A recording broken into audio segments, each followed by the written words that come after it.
Do you have this kind of disc not working? Or do you have that kind of disc not working? Either way, if one or the other works, or if neither, it could be one of these issues. The door sensors could be dirty. Using 91% isopropyl alcohol, we can clean one of them now. The other is easier to access from the inside. If your discs aren't reading at all, it may be that the laser itself is dirty. Gently clean this with the isopropyl alcohol.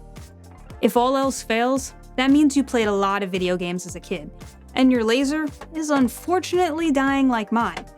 I'll put all the tools and parts in the description below. And just be aware that there are 3 different types of laser models. The quick way to tell which one you have is by the shape near the eye. If it's a rectangle, then it's either a Mitsumi or a Sony, and those are interchangeable.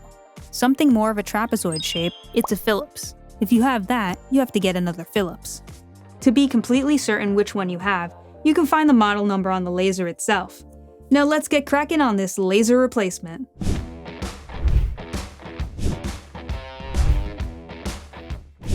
Using a spudger, pry up the 6 feet.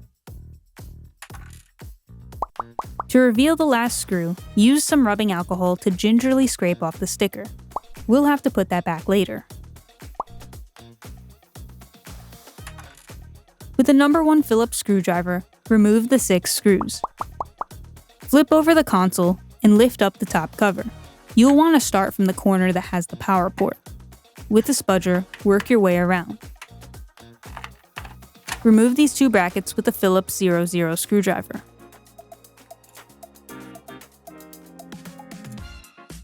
Carefully remove the silver rail by pulling it towards you. Flip the laser over to its ZIF connector. With the tweezer, gently unlatch it and slide out the ribbon cable. With the laser free, use a Phillips screwdriver to remove the holder's single screw. Transfer the holder to the new laser. Be sure not to touch the laser's eye. With the new laser, we'll need to remove its anti-static security for it to work. That's this blob of solder right here.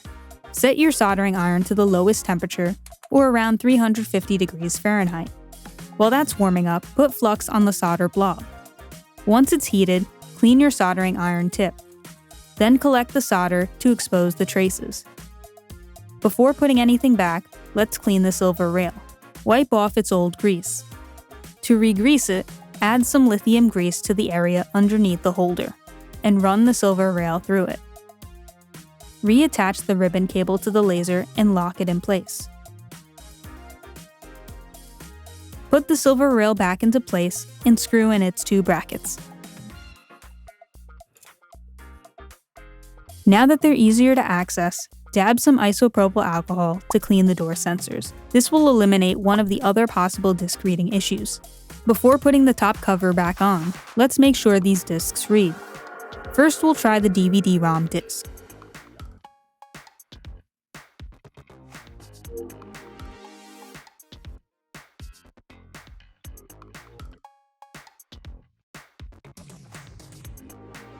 Now let's try the compact disc.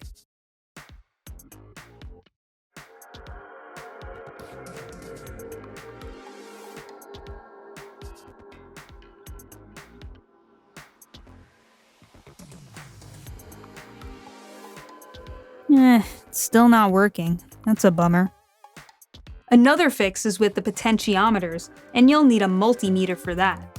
Potentiometers are variable resistors that let you manually adjust the electrical current that's being used for it. The PS2's laser has 2 potentiometers, one for CD and one for DVD. Lift up this ribbon cable and slide out these ones. It'll help with flipping over the laser's assembly. This is where the CD and DVD potentiometers are. Set your multimeter to resistance mode.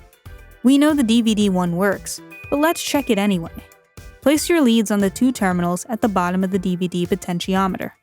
It reads 1,203 kiloohms, which is in the 950 to 1,200 kiloohms range that we need to be in.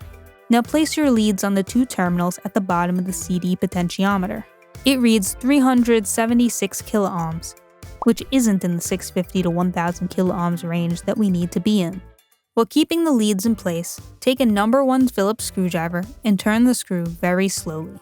Go counterclockwise to increase, and clockwise to decrease. Now let's test the compact disc again.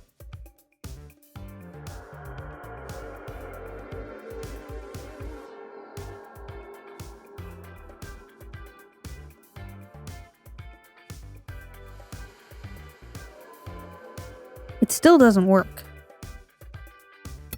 I tried a few more times to no avail, which means I got a bad replacement laser, and that happens.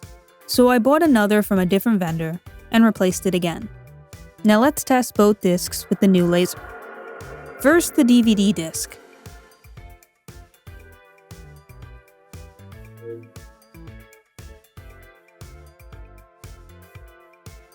Then the compact disc.